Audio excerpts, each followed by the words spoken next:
রমজান মানে নাজাত পাওয়া আরো চাওয়া পানা। রমজান মানে মুছে ফেলা জীবনের সব গুনাহ। রমজান মানে নাজাত পাওয়া আরো চাওয়া পানা।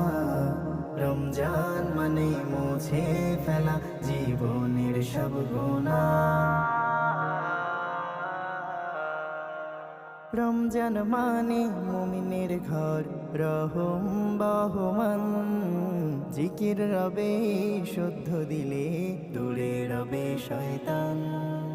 রমজান মানে মুমিনের ঘর, রহম বহমান। জিকির রবে শুদ্ধ দিলে দূরে রবে শয়তান। রমজান মানে কুরআন পড়ে প্রভুর কথা জানা। রমজান মানে মুছে